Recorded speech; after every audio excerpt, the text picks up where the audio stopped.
Nós começamos falando na semana passada sobre a vida espiritual da família, e a gente começou a abordar sobre o sacerdócio universal do crente. Talvez você não estava aqui semana passada, você vai dizer, pastor, o que é isso? Sacerdócio universal do crente. É uma doutrina do cristianismo que, resumindo ela, diz que todo crente é um ministro, que todos nós, de fato, somos sacerdotes. A nossa visão de igreja, até ali expressa, né? Diz assim, que o nosso encargo é fazer o quê? Vamos dizer juntos, vamos lá? É fazer o quê?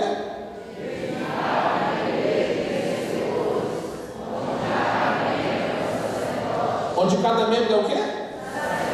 Muito bem, continue.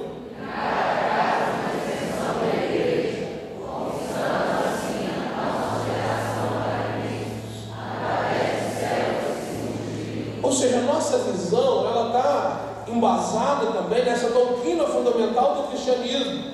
Ou seja, que crê de fato que cada crente é um sacerdote, que cada crente é um ministro.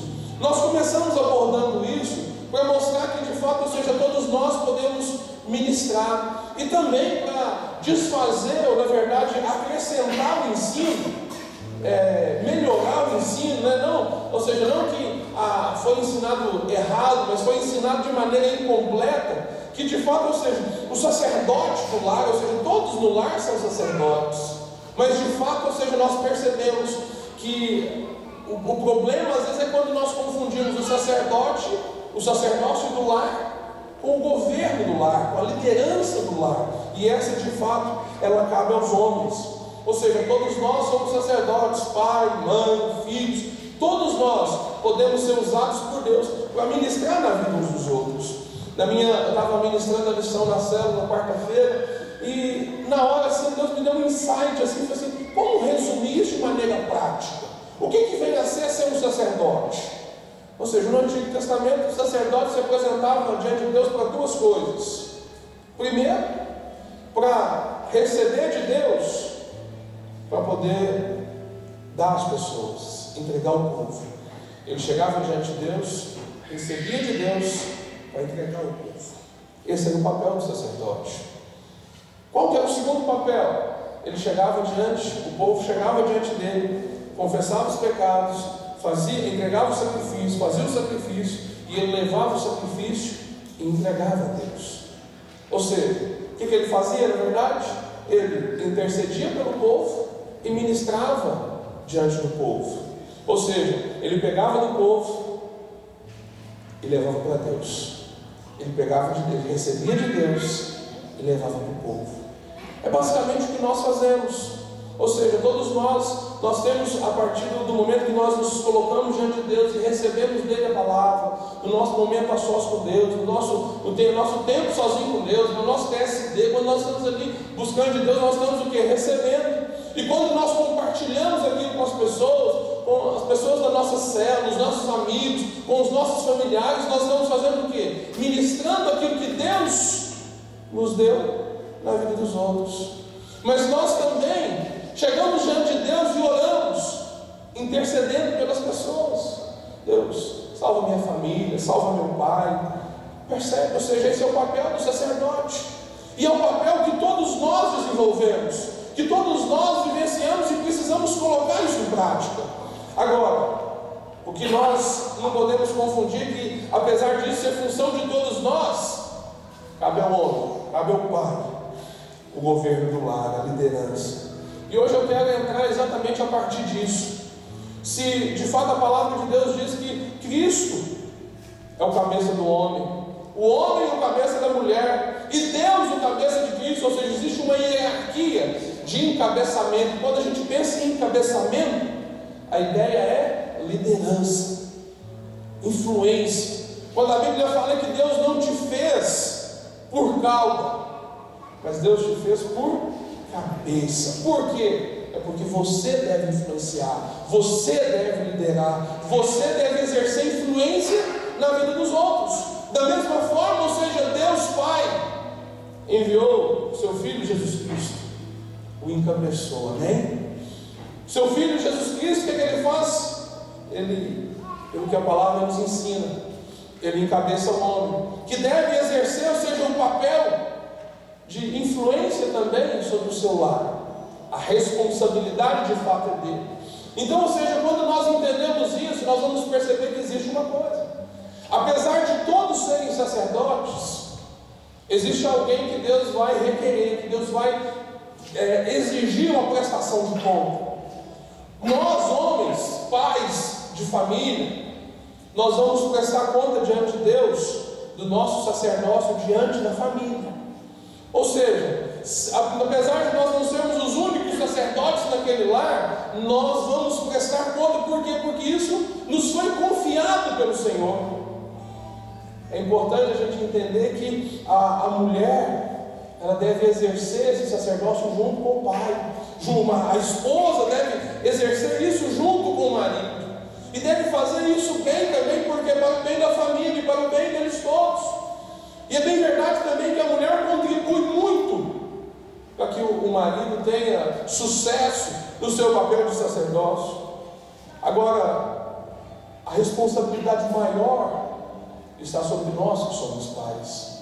E é propício a gente falar sobre isso nesse dia, por quê? Porque é o dia dos pais. E às vezes o que acontece no dia dos pais, no dia das mães, nós olhamos e falamos muito com gratidão, e devemos ter gratidão, falamos muito da alegria de termos um pai, disso tudo, e devemos fazer isso. Mas nós, como homens, como pais, também precisamos pensar que esse dia fala para nós de responsabilidade. Ou seja, é uma bênção ser pai, é uma bênção ser pai. Contudo, isso implica em responsabilidade. E se nessa noite eu falo para pais aqui, eu falo para mães também, eu falo para filhos que um dia serão pais, e talvez essa palavra seja pertinente para todos nós. Por quê? Porque vai nos dirigir. Se eu sou um pai e tenho agido fora do propósito de Deus, eu preciso fazer o quê? Eu preciso alinhar a minha vida. Se eu sou mãe e eu tenho agido fora do princípio, do propósito de Deus, eu também preciso me alinhar. Se eu sou filho, eu preciso entender, ou seja, aonde o Senhor espera que eu chegue, amém? Ou seja, o que é que nós precisamos compreender? Muitos maridos, homens, pais, eles se acomodam porque não entenderam ainda o princípio, ou simplesmente porque é muito cômodo se omitir diante da responsabilidade. Ou seja, às vezes a esposa é uma bênção. A esposa, a mulher ali, ela é ativa no reino de Deus, ela é envolvida, ela, ou seja, ensina os filhos a estar juntos, ou seja, faz questão que os filhos se envolvam. Mas às vezes o marido está influenciado pela cultura desse tempo também, que ensinou para nós. Muitos de nós, pais, maridos, aprenderam como ensinavam no passado, como os nossos pais ensinaram, e não ensinaram errado por vontade, mas ensinaram porque lhe faltou talvez a instrução. Eu falava isso sexta-feira na cidade de Lagoa da Prata, ou seja, nós aprendemos que um bom pai, um bom marido era aquele que atendia as necessidades básicas do lar, que trazia alimento, que não faltava alimento, não faltavam as coisas básicas. Ou seja, se o pai fizesse isso, o marido fizesse isso, ele cumpria o seu papel e está ótimo. Mas só isso não basta. Aí o que acontece, quando nós olhamos para o tempo em que nós vivemos, nós vamos perceber que existe um trabalhar, porque os pais eles precisam se envolver afetivamente com os filhos também, precisa ter relacionamento, precisa ser amigo. Isso é importante, é fundamental, é preciso, é necessário. E aí a gente olha e percebe o trabalho que as escolas fazem, muitas das vezes tentando fazer o quê? Aproximar os pais dos filhos, aproximar isso para que eles tenham um relacionamento. Isso é bom, é excelente, mas suprir as necessidades básicas, as necessidades físicas, suprir as necessidades emocionais, todas essas coisas são importantes, mas é necessário suprir também as necessidades espirituais. Se existe um problema na nossa sociedade hoje, é porque a paternidade ela foi deixada de lado. Nós estávamos há alguns meses fazendo uma capacitação para estar ministrando o curso Homem ao Máximo aqui na igreja. E aí a pessoa que estava ministrando disse um testemunho de um irmão lá que é, não sei se é sargento, se é cabo, não sei que ele é um policial.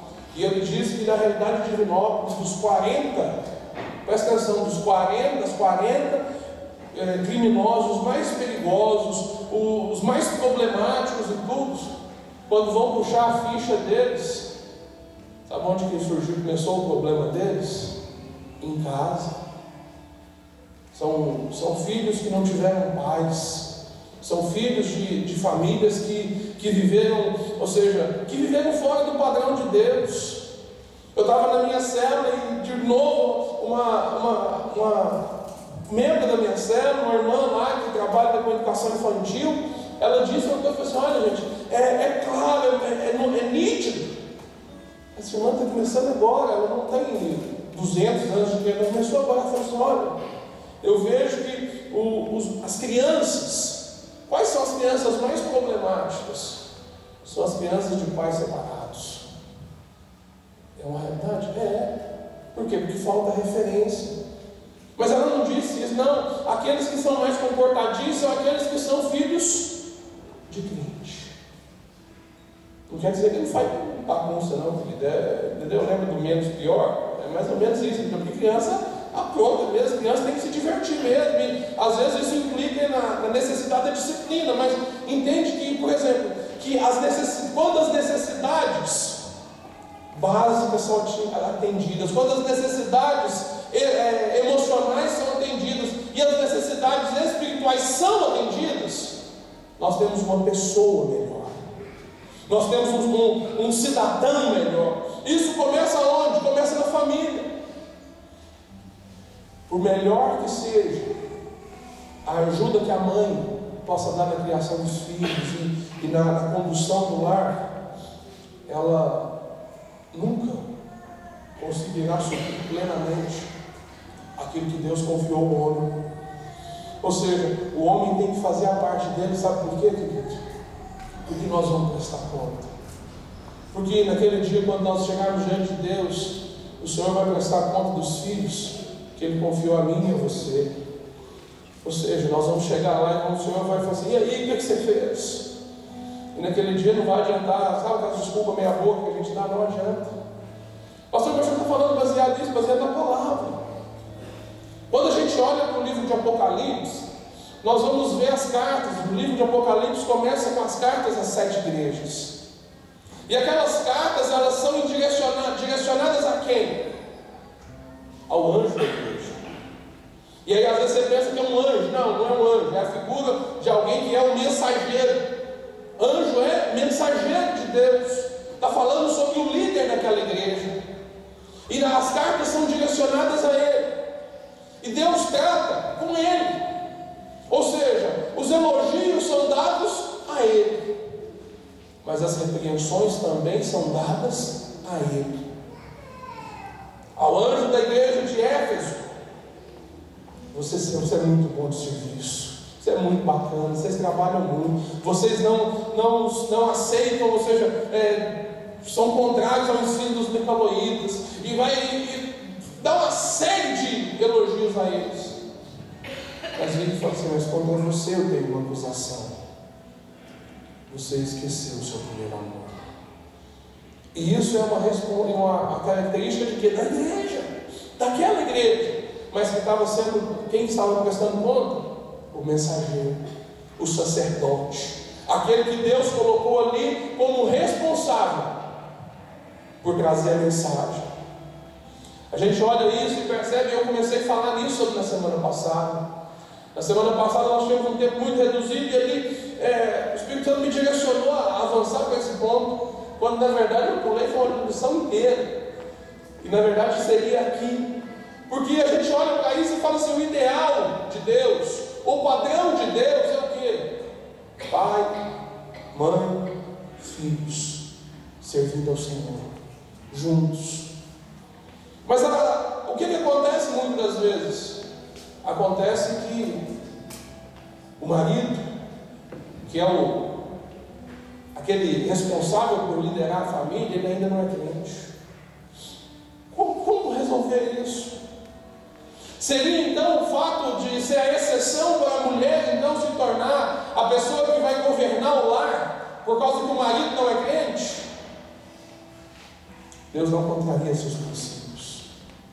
E a Bíblia ainda fala que, ou seja, que a mulher, ela tem o poder de ganhar o seu marido sem palavras. Presta atenção, pela sua maneira de agir.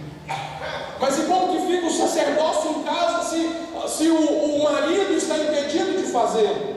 Seja por talvez uma enfermidade, seja por alguma situação assim, ou então porque ele ainda não se converteu. A mulher deve sim ser uma sacerdotisa, ser uma ministra ali dentro. Mas em que aspecto? Em favor dos filhos. Por quê? Porque de fato, ou seja, a partir do procedimento dela, o Senhor vai agir na vida do seu marido também, mas mais do que isso, porque Deus não contraria princípios. Mas como que fica a função? Ou seja, ela serve o Senhor, ela serve o seu marido, ela ministra na vida dos seus filhos, mas ela não governa o seu lar.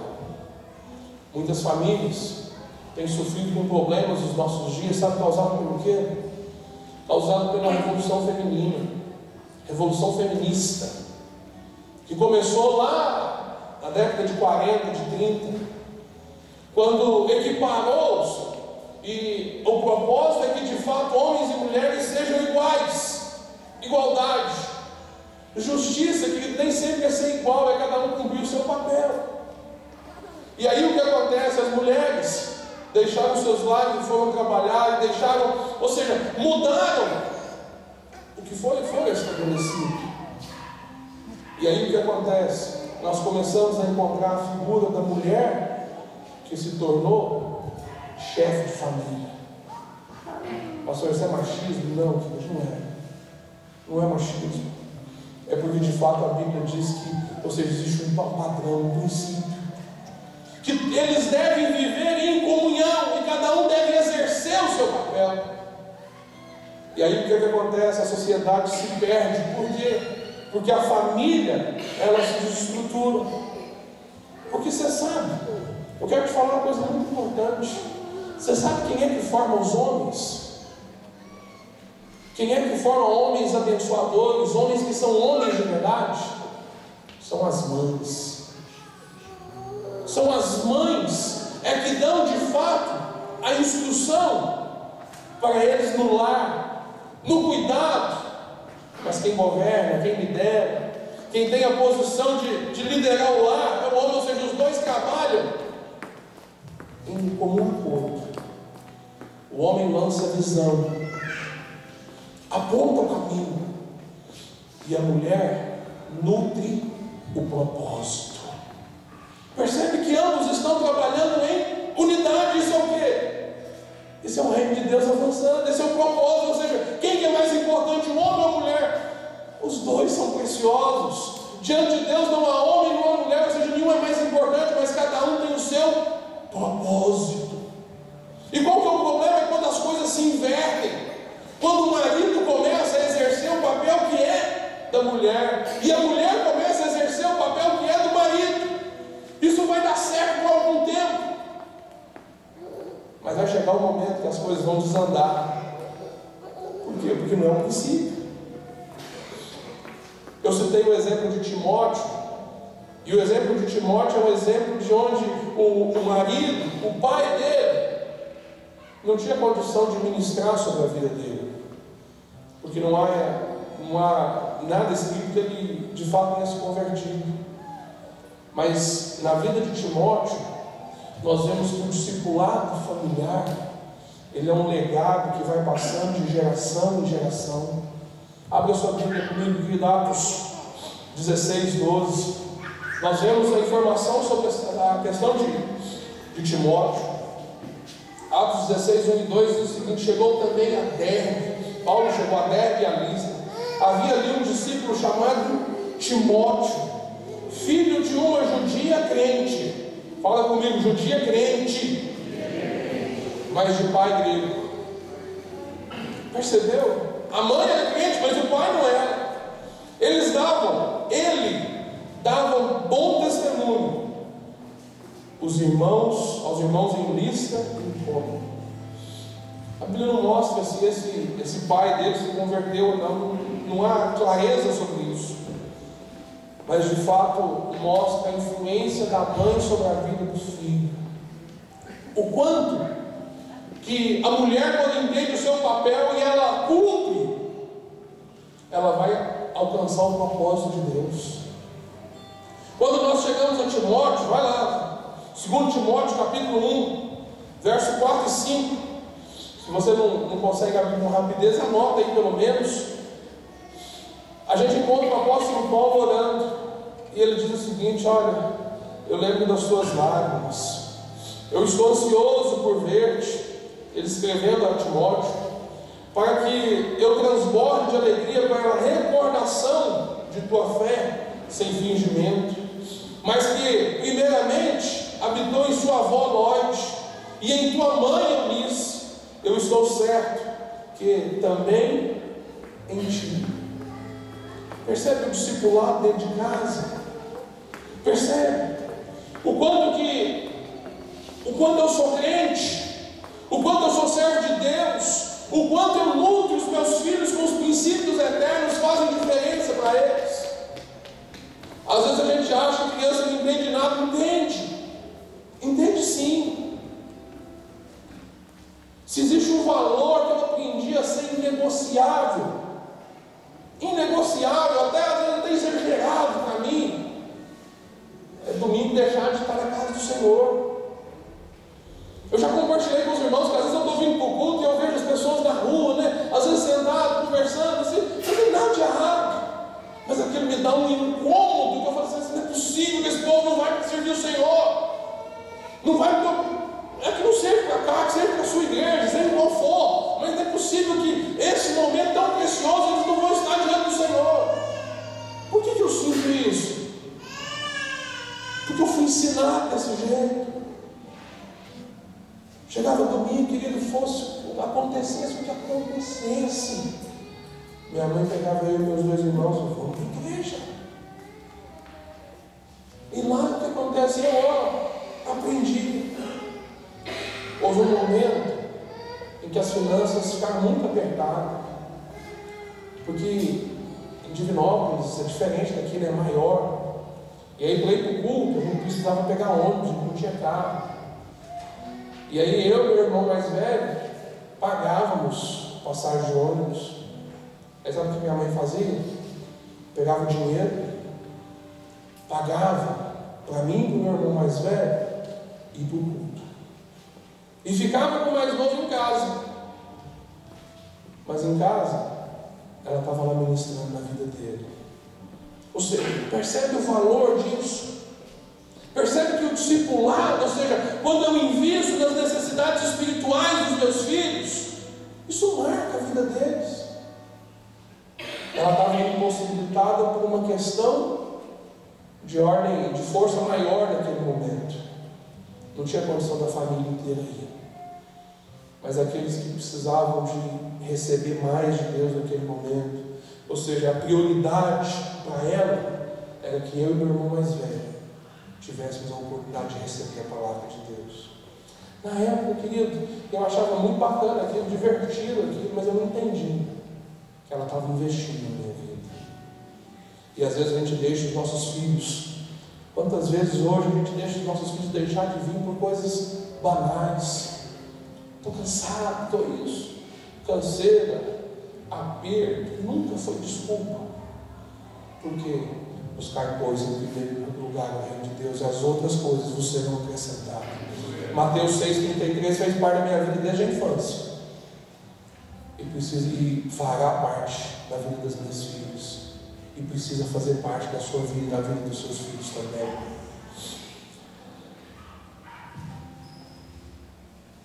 É claro, queridos, quando a gente organiza essa estrutura de valores e cada um entende o seu papel, é importante. Olha, em momento algum nós estamos menosprezando quem quer que seja, mas nós precisamos entender que os pais, eles precisam ministrar na vida dos filhos. Salmo 127, versículo 3, vai dizer que os filhos, eles são herança do Senhor. Fala comigo assim: os filhos são herança do Senhor. O fruto do ventre é o galardão, ou seja, é uma recompensa, é algo que Deus nos dá. Mas quer saber? Não são nossos. A gente não cria filho para a gente. Aí alguém vai dizer assim: a gente cria filho para o mundo. Eu não estou criando minhas filhas para o mundo, não. Estou criando minhas filhas para Deus. Para Deus usá-las nesse mundo. Mas vai usar para fazer o quê? Para cumprir o propósito dele. Ou seja, o Senhor nos confiou os nossos filhos. Aí fala assim: pastor, eu não tenho filhos, querido. Ele vai te confiar os filhos biológicos, mas também os filhos que são do coração. A paternidade, querido, ela é fundamental. Eu chego a dizer que a paternidade espiritual ela é mais importante até do que a biológica, porque ela nos conduz à eternidade. Mas que nós não podemos nos omitir diante disso. O Senhor nos confiou o cuidado deles, e um dia nós vamos ter que prestar conta diante dele. Ou seja, Deus vai perguntar assim: e os filhos? O que você fez com eles? Qual foi o exemplo que você deu a eles? Especialmente no que diz respeito à vida com Deus. Timóteo é um exemplo de que deu certo.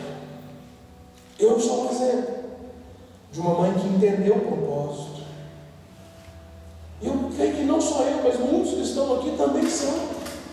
E a gente olha para trás e percebe o seguinte: olha, valeu a pena. Agora, o que Deus quer fazer conosco hoje?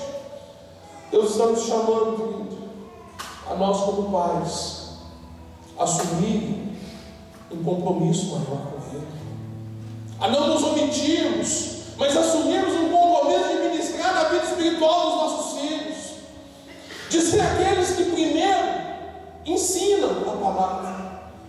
Isso, na verdade, não é de agora. Às vezes, os irmãos podem pensar o seguinte: ou seja, a palavra da moda agora é falar sobre isso na igreja. Não, querido, é uma necessidade mesmo. Mas é uma necessidade que o Senhor já tem falado isso conosco desde o Antigo Testamento. Abra aí Deuteronômio 4, verso 10. Isso eu quero que você abra. Deuteronômio capítulo 4, verso 10. Você achou? Diga amém. Deuteronômio capítulo 4, é o quinto livro da Bíblia, facinho aí, acha? Deuteronômio capítulo 4, o verso 10 diz o seguinte: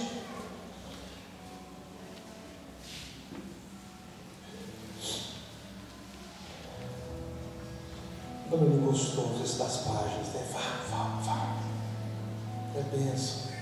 Eu sei que a tecnologia às vezes nos impede disso, mas seja através da tecnologia, do papelzinho, é ótimo, faça isso.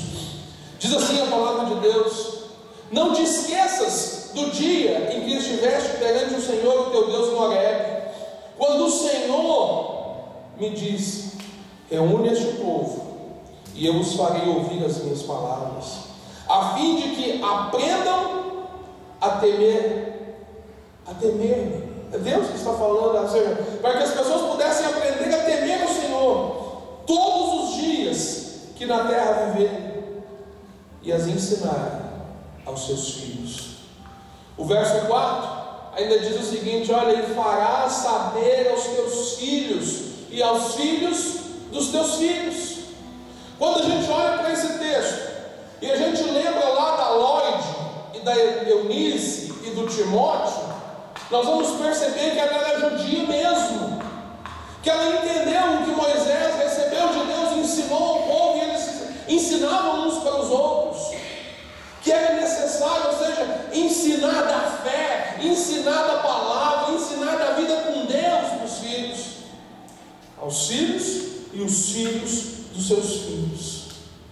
Eu tenho, quando meu avô partiu para a eternidade, quando eu tinha 5 anos de idade. 5 anos de idade. Meu avô, pai da minha mãe, ele teve 2 profissões. Na verdade, ele teve uma profissão e uma vocação. A profissão dele foi coveiro. Trabalhava no cemitério do centro. E sabe quais são as lembranças? Ele morreu, eu tinha 5 anos, eu era muito pequeno, mas sabe quais são as lembranças que eu tenho dele? Além de ser coveiro, ele também se tornou pastor. Mas era um pastor formado do Machado, né? Ou seja, ele não tinha formação teológica, mas ele estava ali servindo a Deus, e Deus usou ele poderosamente no tempo dele. Mas sabe qual que era as imagens que eu tenho dele?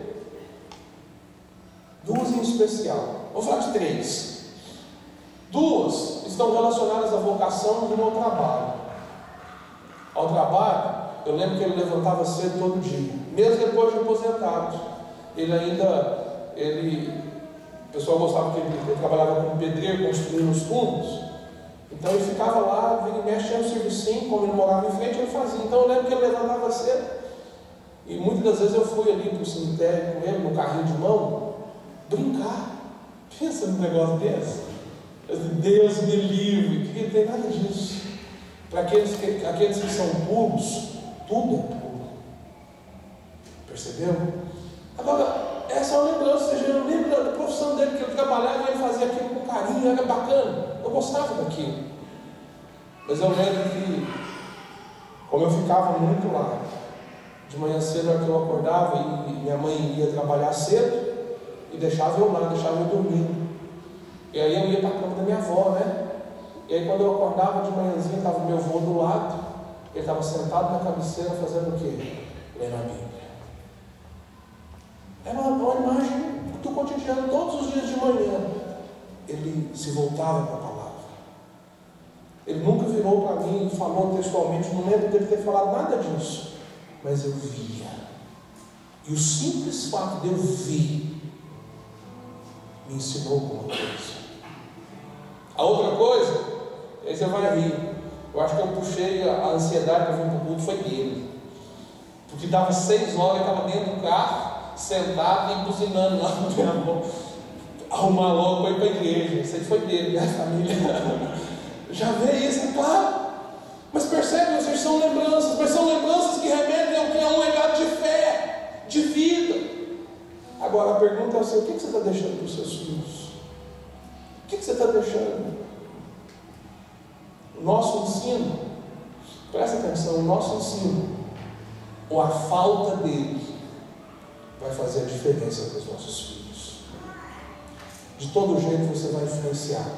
Ou você influencia positivamente, ou você influencia negativamente. Ou você influencia ativamente, ou você influencia passivamente. Pastor, mas sem fazer nada também, eu influencia. Afeta a vida deles. Sabe o que Deus diz na sua palavra? Provérbios, capítulo 22. Vamos lá, abre lá, Provérbios, capítulo 22.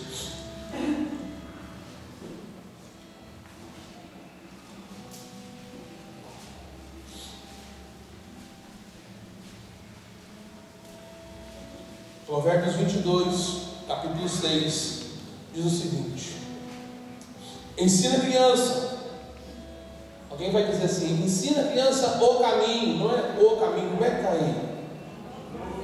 É no caminho. Enquanto caminho, ensina a criança. Ensina a criança no caminho em que deve andar. E ainda quando for velho, não se desviará dele. Não se trata apenas de dar uma boa educação para os filhos.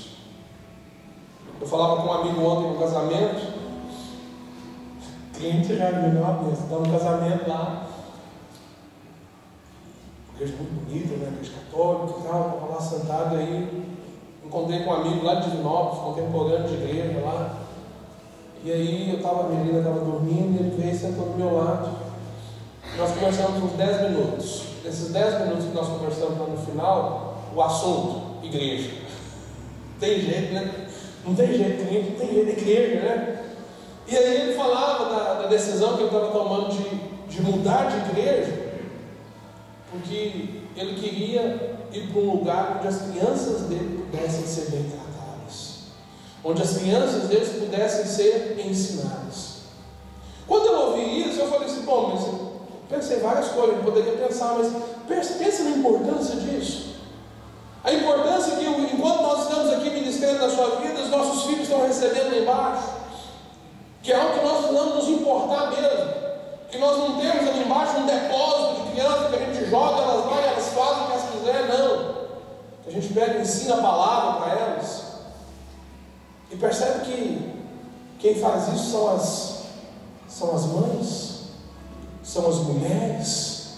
Você percebe que nós entendemos isso por quê? Porque a missão de ser mãe é das mulheres. A missão de nutrir o propósito na vida dessas crianças é das mulheres.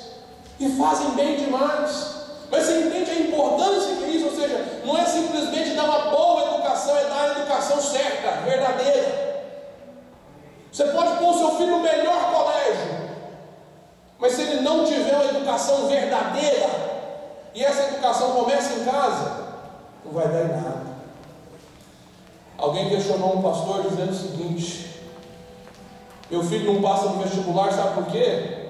Porque ele está envolvido demais com a igreja. Ele está envolvido demais com a igreja, é célula, é isso, é vigília, é aquilo, é aquilo outro, e tudo, e ele não tem tempo para estudar. O pastor falou, mas peraí, a gente ora pelos filhos, pelas coisas, passando no vestibular e tudo. Você acha que é isso? O pai acha. Mas sabe por quê? Porque um pai acha uma coisa dessa? Porque a mentalidade dele está partindo de um princípio errado. Como assim? Para quem você está criando seus filhos? Eu quero que meu filho seja um bom profissional. Ótimo! Realmente ele precisa estudar. Mas se ele não receber a verdadeira educação, a verdadeira palavra na vida dele, ele pode se tornar um ótimo advogado, mas ser um corrupto.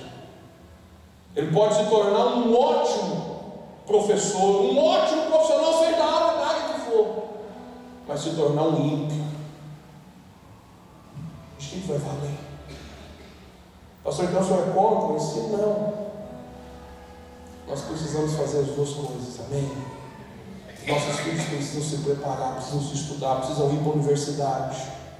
Queridos, nossos jovens precisam ir para a universidade. Por quê? Porque é um campo missionário que está aberto lá e que está recebendo todo tipo de ensino esquerdista, que afasta o homem de Deus, humanista. E nós precisamos estar lá nesse espaço para fazer o quê? Para defender a palavra. Eu estou muito feliz porque nós estamos com 3 ou 4 irmãs aqui da igreja que estão fazendo pedagogia. Estou muito feliz por isso. Magistério, ótimo. Precisa mesmo, sabe por quê? Porque nós temos que entrar nas escolas. Nós temos que entrar nas escolas para abençoar a vida do município, para abençoar, mas principalmente para testemunharmos de Jesus. Ensinando matemática, ensinando biologia, seja o que for. Mas ali é um servo de Deus que está falando. E isso faz diferença. Percebe? Isso faz diferença. Muitos pais pegam esse texto e dizem o seguinte: olha, ensina a criança o caminho que deve andar e ele não se desviará, e eles torcem esse verso para aplacar a consciência. Porque diz o seguinte: não, meu filho se desviou, mas eu ensinei para ele o caminho, então lá na frente eu tenho certeza que ele vai voltar. Talvez essa seja uma medida para aplacar a consciência. Mas sabe o que quer dizer? Não é isso que a Bíblia está dizendo. O que a Bíblia está dizendo é que se nós ensinarmos os nossos filhos, eles vão crescer no temor do Senhor. É que eles não vão se desviar. Nós não podemos amar um filho que se desvia, é um acidente de percurso. Não é uma verdade, não é um padrão. É um acidente. Pode ser que eu vou ensinar as minhas filhas, ou você vai ensinar os seus. Uma pessoa ensina seu filho o caminho e ele se desvia. Pode acontecer? Pode. Porque Deus vai respeitar a opinião dele. A decisão por Jesus, ela é pessoal. Mas no que depender de mim, no que depender de você, você deve ensinar a palavra. você deve direcionar, você deve conduzi-los. Por quê? Porque esse é o papel nosso. Educar os filhos no temor do Senhor é responsabilidade de todos os pais. E se eu falho nisso, eu estou correndo um grande risco. Esse é um mandamento claro das Escrituras, expresso na antiga aliança, mas que também é defendido na nova aliança. Efésios capítulo 6, abre aí, Efésios capítulo 6, verso 4.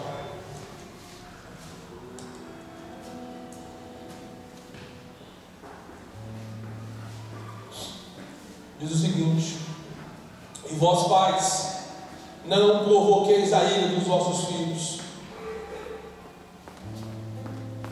Alguns vão dizer, assim, então tu não pode contrariar os filhos, aí se quiser contrariar os filhos, eles vão se desviar. Não provoqueis a ira.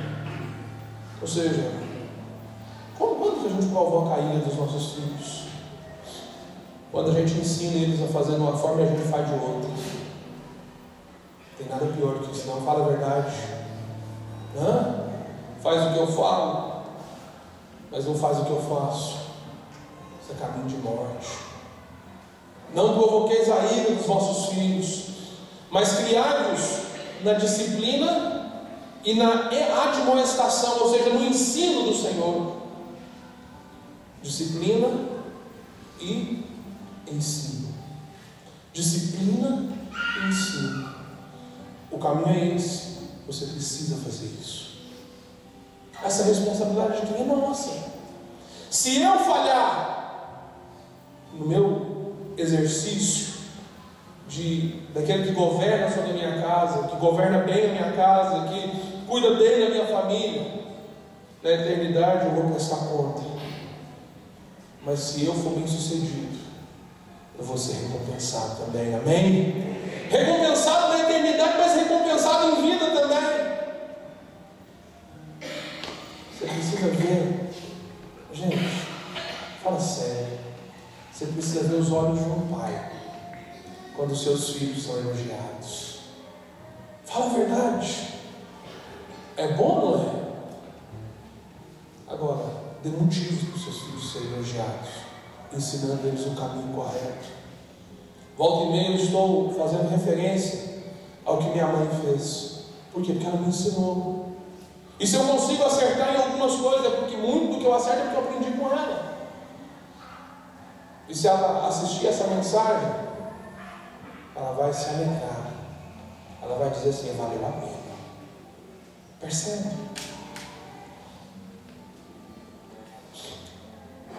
Um outro aspecto da paternidade que é muito importante é a cobertura de oração. Muitos pais não oram por suas famílias. Muitos pais não oram por suas famílias. Muitos casais têm dificuldade de orar juntos. Entende que isso tudo na verdade é o quê? É um engano do inimigo, é algo que o inimigo está agindo para fazer o quê? Para trazer destruição. Mas nós vamos ver na Bíblia que homens de Deus cobriram seus lábios de oração. E por causa disso, filhos foram abençoados. Isaac, filho de Abraão, filho da promessa, amém?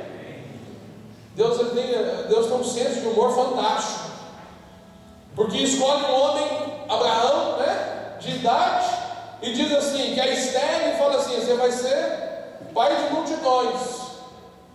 E aí quantos milhares de filhos Abraão teve na sua primeira geração? Quantos?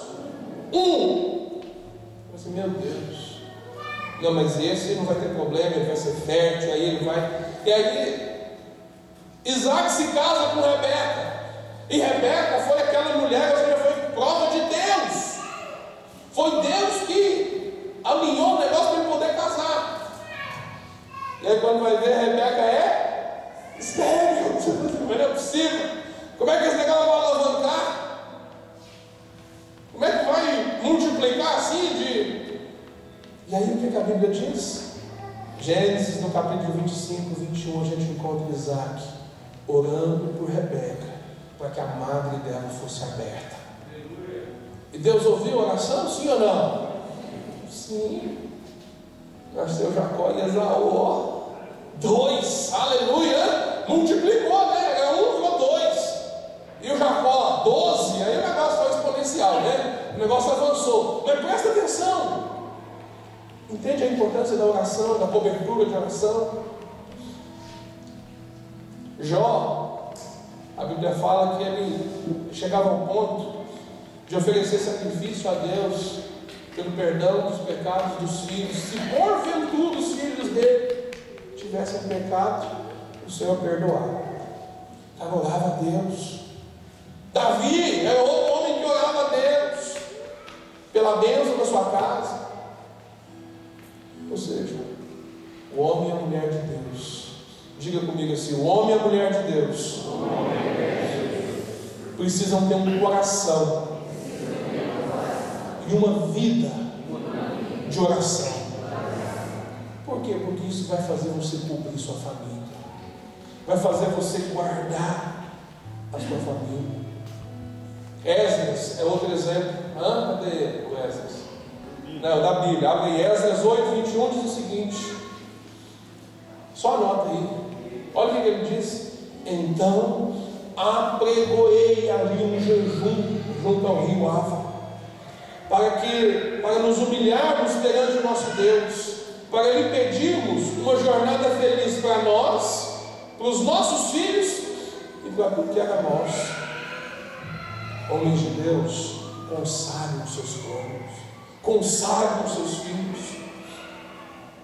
Agora, a falta disso, a falta do cuidado também gera prejuízo. Se por um lado nós encontramos Davi num momento orando pela sua família, teve um momento na vida de Davi que ele descuidou da família. 1 Samuel capítulo 30, ele estava para a guerra, ele estava guerreando junto com o exército dos filisteus. E aí, enquanto ele estava lá, o que aconteceu? Os amalequitas atacaram a cidade de Ziclag. Atacaram a cidade de Ziclag e fizeram o quê? Colocar fogo em tudo. E levaram as mulheres, os filhos, os velhos, levaram tudo. E agora? Eles, quando chegaram lá, tinham 3 dias que isso tinha acontecido. A Bíblia fala que aquele exército chorou copiosamente. Eles ficaram angustiados. Por quê? Porque Davi se descuidou. Eles eram 600 homens, saíram 600 e deixaram as famílias desprotegidas. O inimigo veio e atacou e levou tudo. Mas a Bíblia mostra que depois que eles choraram, quando eles se fortaleceram no Senhor, foram atrás e resgataram tudo e não ficou nada atrás. E ainda trouxeram despojos. Mas essa história de Davi nos ensina 2 coisas. A primeira delas é que nós precisamos proteger nossas famílias, cobrindo-os em oração, cobrindo eles em oração mesmo, e não permitindo assim eles ficarem tão distantes. Nós precisamos viver a nossa vida com Deus. Sabe por que algumas pessoas vivem aquele dilema de assim, qual que é a prioridade? A família ou a igreja? Sabe por que as pessoas vivem esse dilema? É porque às vezes eles vão servir a Deus e afastam da família. Toda vez que eu aconselho sobre isso, eu digo o seguinte, querido: sabe qual que é a melhor forma de você não ter esse problema? É a sua família estar junto com você no ministério. Porque aí vocês vão servir o Senhor juntos. Porque aí você não vai ter problema. Por quê? Porque vocês vão estar juntos. Agora, se o marido sai e a esposa fica, o marido se envolve, a esposa não se envolve, vai ter problema, não vai ter jeito. Porque nós só temos 24 horas mesmo, não tem jeito. Como é que vai fazer? E o inimigo ele vai fazer o que? Ele vai usar exatamente situações como essa para causar problema. A segunda coisa que nós aprendemos com o exemplo de Davi é que algumas vezes nos tornamos descuidados, é o que eu acabei de dizer, e o inimigo se aproveita do nosso descuido para causar prejuízo. Mas nós precisamos ver que Deus ele é fiel, amém? Diga comigo assim: Deus é fiel, e mesmo quando nós erramos, Ele continua sendo fiel. A história de Davi mostra isso, porque ele errou, mas ele se fortaleceu no Senhor, buscou o Senhor. Deus, como é que nós vamos fazer? Eu vou atrás, eu não vou, como é que eu faço? Deus falou assim: vai lá, vai atrás que você vai pegar. Ele creu e saiu atrás, e aí ele chegou lá. A história é tão engraçada. Sabe o que Deus, sabe o que ajudou Davi a encontrar os amalequitas que estavam 3 dias na frente deles? É que eles deixaram o amalequita que ele havia adoecido para trás. Deus usa até o inimigo para te abençoar. A maldade do inimigo. Por que eles não carregaram o cara que estava doente? Por que eles não cuidaram dele? Não, é pesado, ficou para trás. Deus usa a maldade dos inimigos para ajudar você. E aí Davi chegou, ele mostrou, eles foram lá, viram a situação, e no outro dia eles atacaram e venceram. Para a gente encerrar, o que a gente precisa pensar nessa noite? Existe um propósito nas famílias. A família, querida, é a expressão da igreja. Nós somos parte da família de Deus, amém? Não é assim que a Bíblia fala sobre a igreja? Sim ou não? Família e igreja não foram edificadas para concorrer uma com a outra. Pelo contrário, é para cooperar mutuamente. Só concorre quando eu e você erramos, quando eu e você nos descuidamos. Mas existe algo precioso que nós precisamos aprender. Que mais importante do que eu saber o que eu tenho que fazer, é eu fazer. É eu não ser negligente. Tiago nos ensina que nós devemos ser, nós não podemos ser apenas ouvintes da palavra, mas nós precisamos ser praticantes. Por quê que ele ensina isso? Porque a nossa negligência traz consequências terríveis para os nossos lares.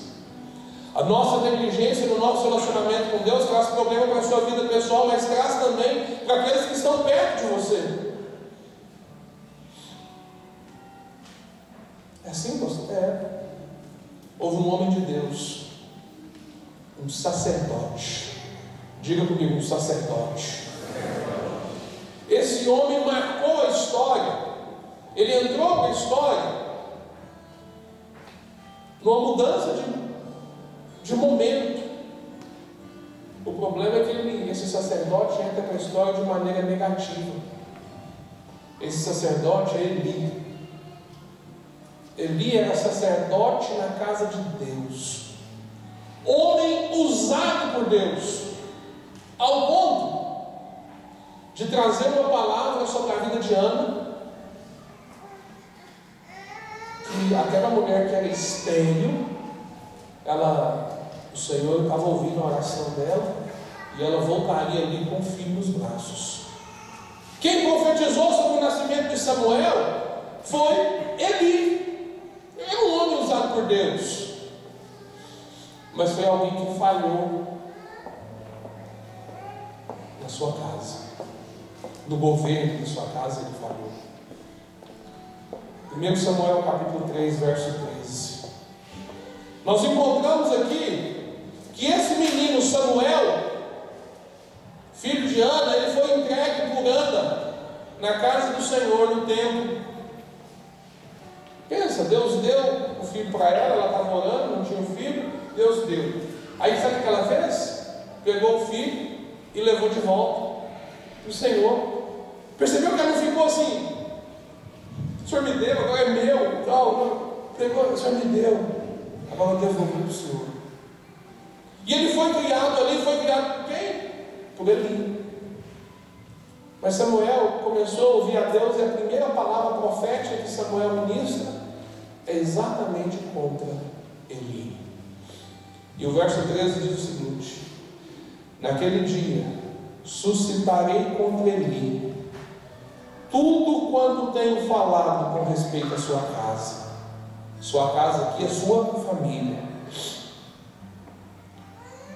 Começarei e o cumprirei, porque já lhe disse que eu julgarei a sua casa para sempre pela iniquidade que ele bem conhecia, porque seus filhos se fizeram execráveis e ele não os repreendeu. Preste atenção, pais. Eli presta conta diante de Deus por não ter repreendido seus filhos. O que os filhos de Eli faziam? Faziam tudo que era abominável ao Senhor. Tudo. A carne do sacrifício eles iam lá e pegavam. Sabe aquele negócio que não tem nada a ver? Não tem nada a ver. Tadinho do Finéis, tadinho dele. Ofni e Finéis, o final deles foi trágico, mas o de Eli também. Por causa do quê? Porque falhou. O Senhor havia dito a ele: Eli, olha os seus filhos, o que eles estão fazendo? Beleza, Senhor. E não fazia nada. Isso é o que acontece comigo e com você quando eu ouço a palavra do Senhor. Eu não me posiciono. Vai ser ruim para mim? Vai, mas vai ser ruim para eles também. A omissão espiritual, ela sempre trará prejuízos nos lares. Eli foi assim. Pasme. Homem segundo o coração, Davi, foi assim na casa dele. Por ele ter sido omisso em relação aos erros dos seus filhos, 2 filhos dele tentaram se exaltar e tomar conta do reino. Um filho matou o outro. Um filho violentou a irmã. Por quê? Por omissão. Por falta de chegar e corrigir. A rebelião dos filhos de Davi foi causada por quê? Por causa da omissão dele.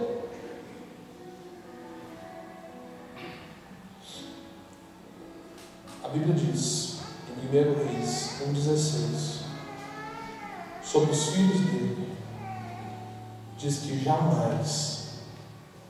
Davi jamais contrariou seu filho, dizendo: por que procedes assim? Quando eu e você tememos, eu não vou contrariar os meus filhos não, porque senão isso afasta ele de mim, e afastando ele de mim eu não consigo ajudá-lo. Lê do engano. Há caminhos que para os homens parecem bons, mas são caminhos de morte.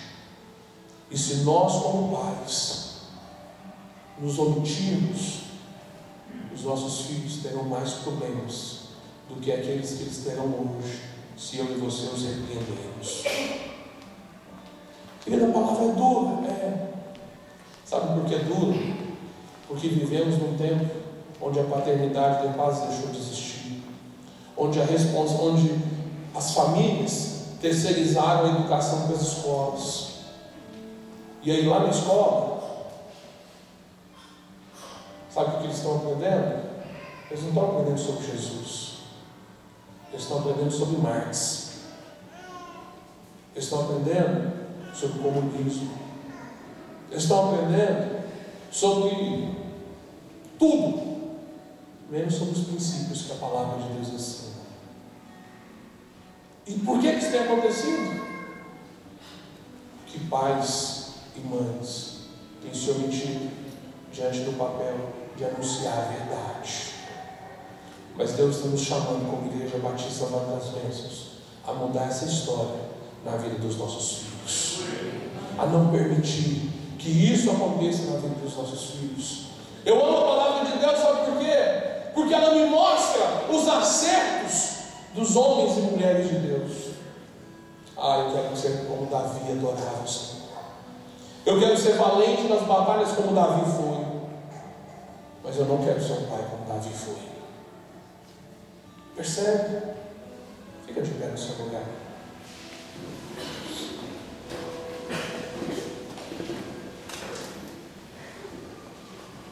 Essa é uma noite de festa.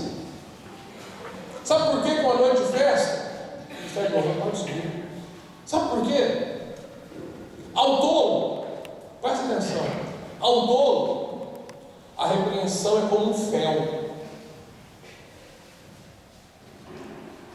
Sabe o que quer dizer isso?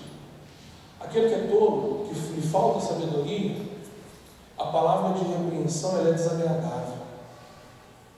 Mas ao sábio, ela é mais doce que o mel. Porque ela é capaz de me instruir para não errar. Ou para se perceber que eu estou errando, me arrepender e mudar a trajetória. Ou ainda, perceber que Deus é um Deus eterno e misericórdia. Amém? Sabe por que eu quero falar de misericórdia antes de orar? Porque nós temos pais e mães aqui que podem estar diante dessa palavra se sentindo acusados. Porque olham para a sua maneira de viver com seus filhos e falam assim: eu falhei nessa área e naquela. E por causa disso, às vezes hoje eles estão distantes do Evangelho. Mas presta atenção no que eu quero te dizer. Deus é um Deus de misericórdia.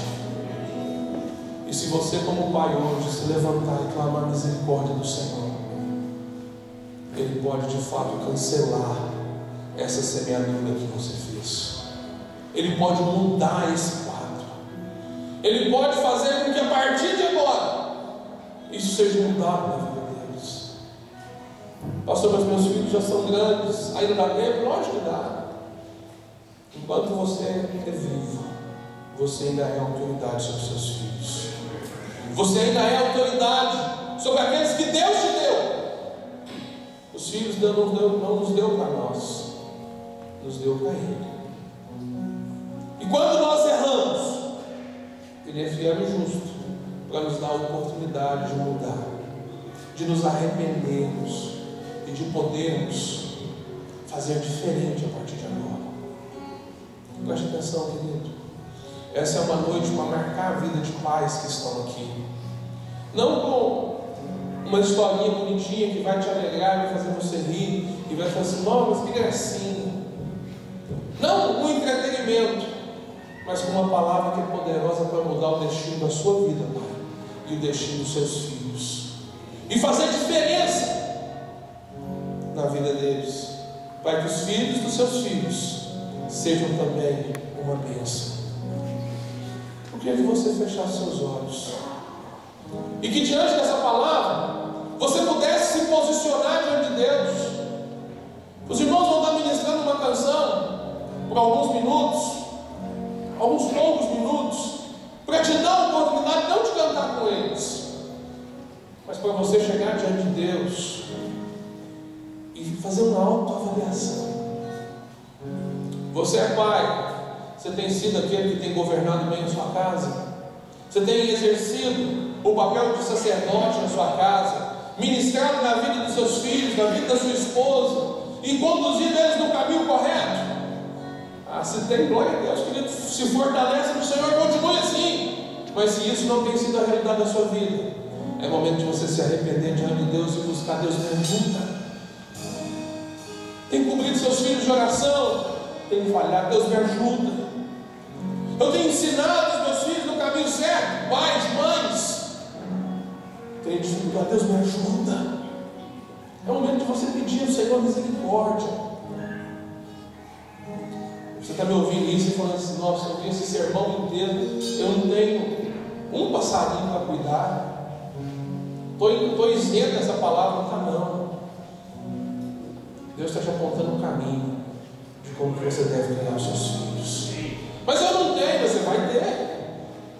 E é melhor que você saiba isso a partir de agora. Os irmãos vão ministrar essa canção por alguns minutos, poucos minutos, mas eu queria que você fechasse seus olhos e você se voltasse para o Senhor.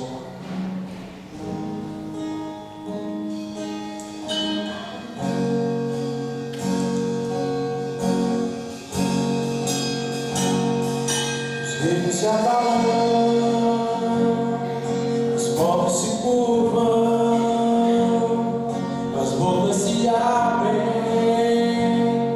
as mãos se levantam para dizer que tu és o Rei, para dizer que tu és o Senhor.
Senhor Jesus, nós como igreja, Senhor, nós aqui estamos clamando, Deus, o Teu favor sobre as nossas vidas. Ó Deus, nós clamamos a Tua misericórdia sobre a vida de cada um de nós que está aqui hoje. Ó Deus, quando nós temos falhado, Deus amado, temos frustrado muitas das vezes, ó Deus, aquilo que o Senhor planejou para as nossas vidas, nós clamamos a Tua misericórdia sobre nós, ó Deus. Pai, nós cremos também no Teu favor e que o Senhor pode nos ajudar, Senhor amado, a cumprirmos o papel, ó Deus, que o Senhor espera de nós, nas nossas famílias, seja como pais, como mães, como filhos, ó Deus, em nome de Jesus, Deus, nos ajuda, nos fortalece, Pai, para que possamos cumprir o papel que o Senhor tem para nós. Deus, nós oramos, ó Deus amado, por cada família que está aqui, ó Deus, em nome de Jesus, que possamos viver a realidade, ó Deus amado, espiritual da família, ó Deus, que possamos ser, ó Deus, servos do Senhor nos nossos lares, e que o Senhor possa ministrar, Deus, nas nossas casas. Deus, em nome de Jesus, ó Deus, a espiritualidade do nosso lar, ó Deus, seja a prioridade, Deus amado, das nossas vidas, Pai, em nome de Jesus. Olha para mim, querido, nós como igreja, nós vamos orar neste momento, abençoando a vida dos pais que aqui estão. Eu gostaria que todos os pais que estão aqui, vocês saíssem do seu lugar e viessem aqui à frente. Todos os pais. Ah, eu não sou pai biológico, mas você é pai de coração, você ajuda, você exerce paternidade sobre a vida de alguém. Ele vem aqui na frente, todos os pais.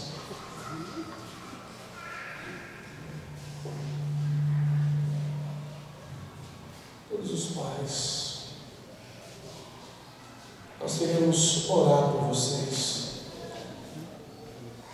A palavra de Deus para nós, pais, hoje, ela já foi ministrada. O que nós vamos fazer? Nós vamos colocar em prática o que nós ouvimos aqui hoje, o que nós falamos aqui hoje, amém? Mas nós precisamos contar com a ajuda. Percebe que todos são sacerdotes? Sabe por quê? Quantos filhos tem aqui? O papel dos filhos é abençoar a vida dos pais.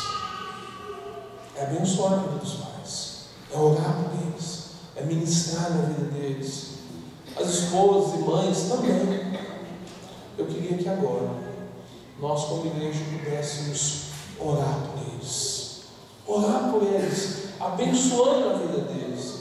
Você não vai fazer aquela oração que a gente faz aí, estende a mão aí, ora. E às vezes a gente faz isso até mecanicamente, né? Já percebeu que às vezes nós oramos para os nossos filhos aqui, um momento tão significativo na vida deles, mas a gente nós fazemos isso mecanicamente.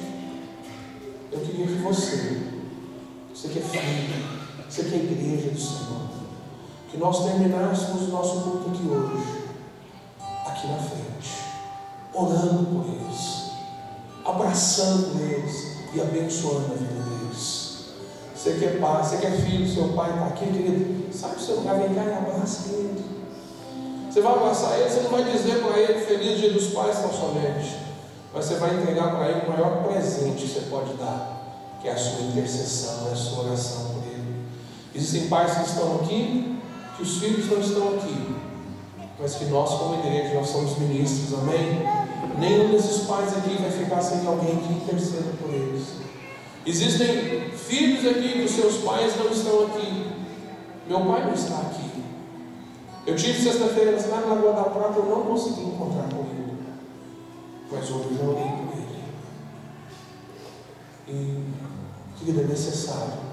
Seu pai não está aqui, mas esses estão. Então ministra na vida desses que estão aqui, amém? Igreja do Senhor, sai do seu lugar, vem aqui à frente. Vamos, vem, sai do seu lugar, vem aqui à frente. E nós vamos orar por eles. Nós vamos orar por eles. Eu posso chegar, abraçar e começar a orar. Você é um ministro. Você é um ministro. Começa, chega, abraça e começa a orar por eles. Isso. Vem, vem. Os que estão aqui à frente, os filhos que estão aqui, seus pais que estão aqui, mas chega junto.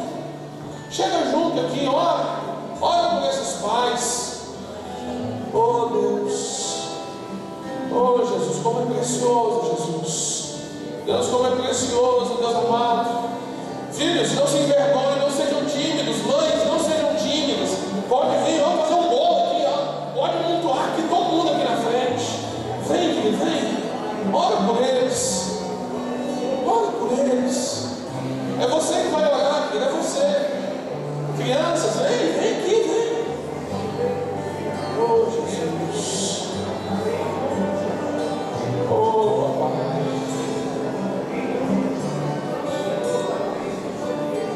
Oh Deus, a tua palavra diz que nos últimos dias o Senhor converteria o coração, ó Deus, dos pais aos filhos, dos filhos aos pais. Ó Deus, essa é uma noite que nós estamos vivendo como família, Deus. Ó Pai, em nome de Jesus, abençoa, ó Deus, as famílias aqui, ó Deus. Abençoa, ó Deus, as famílias aqui, Senhor. Ó Deus, esses homens, ó Deus, homens e mulheres. Ó Deus, somos teus filhos. Nós precisamos, ó Deus, do teu favor.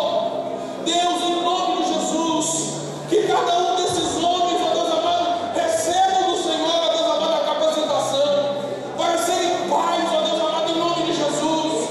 Deus, eu oro, Deus, eu os abençoo. Ó Deus, eu os abençoo em nome de Jesus. Cada um desses pais, cada um desses homens de Deus, Deus, nós os abençoamos, ó Deus, em nome de Jesus. Nós os abençoamos, ministramos, ó Deus, sobre essas famílias, ó Deus, o teu favor. Deus, obrigado, Senhor. Obrigado porque o Senhor chamou esses homens, essas mulheres, ó Deus.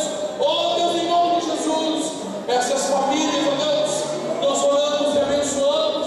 Abençoamos as mães, ó Deus, que têm ajudado seus maridos, que têm, ó Deus, muitas das vezes servido de pai para os filhos também, ajudado. Deus, em nome de Jesus, nós os abençoamos. Nós os abençoamos, Deus, em nome de Jesus.